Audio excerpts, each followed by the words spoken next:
Oh, hi. Hello. Annyeonghaseyo. Kumusta na po tayo ngayon? Magandang araw or gabi man sa inyo diyan. Kumusta pa rin kayo? So, andito na naman ako, ang inyong tagapaglingkod.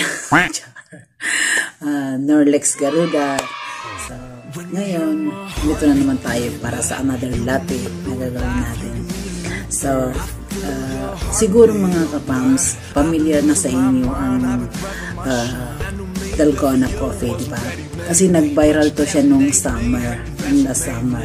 Nag-viral talaga to siya. So, ngayon, kahit na alam nyo na yun, ipapakita ko rin sa inyo ang aking paggawa ng Dalgona coffee. Pero mayroon akong isang technique na hindi nyo pa siguro nakikita kung ano yung sikreto ng paggawa ko ng Dalgona coffee. So, ipapakita ko sa inyo yun kung ano yung sikreto ko, kung bakit siya laging masarap. So, yun nga mga kapams, no?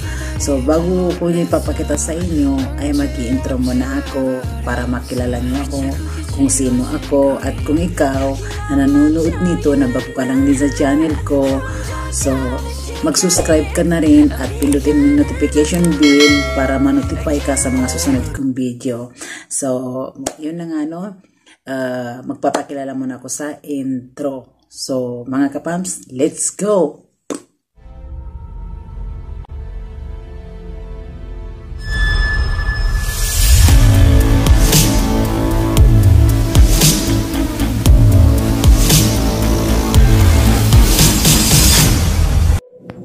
So, yan. So, ito nga, no? Yung Dalgona coffee. Gagawa tayo ng Dalgona coffee. So, ito lang ang gamit natin na instant coffee. Ayan din. Dati rin na ginagamit ko lagi-lagi, David off. So, kukuha tayo dito ng 2 spoon ng David coffee. So, 2 spoon ng David coffee, ay instant coffee ng David. Oh, yan. 2 spoon. Siya.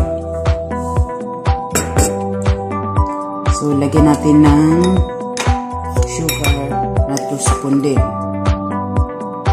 2 spoon sugar. Okay. At 2 spoon din ng water.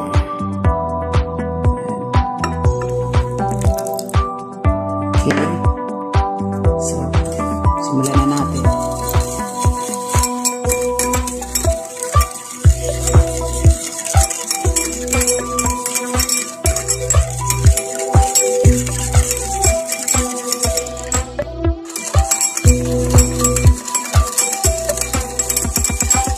Ito lang yung mangyayari.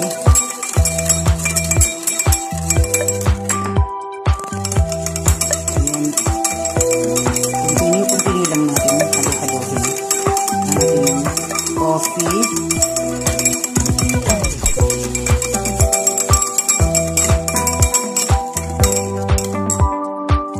So, yan na siya.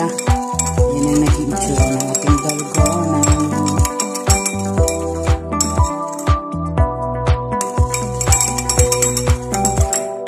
So, ngayon ang susunod natin ay ang aking milk. Okay? Pero alam nyo ba kung ano ko dyan? I-blender ko siya para iba. I-blender ko yung gatas.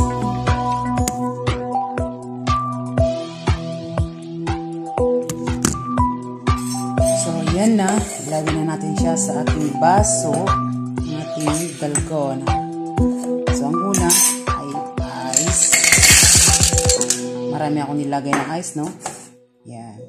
So, di ba napansin nyo, ni-blender ko yung gatas ko kasi mas masarap siya. Oops! Dami yata.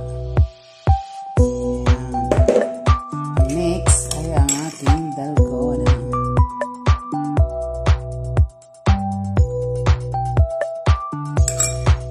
Lumubog yata ang aking Dalgona. Hindi gano'n siya na ano. Pero Dalgona pa rin yan. Okay? So, haluin na lang natin.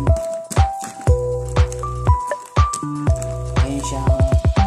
Yan ang nangyari sa ating Dalgona.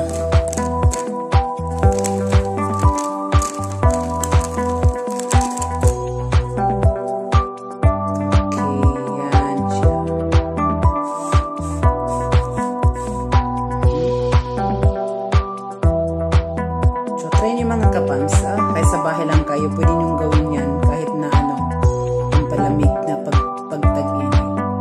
Okay. So, yun na nga mga kapams. Ganoon lang kasimple. So, nakita nyo na ang aking secret dun sa paggawa ko ng dalgona coffee, yung pag-blender ko nung gatas. Pag-blender ko yung gatas, doon talaga siya sumarap.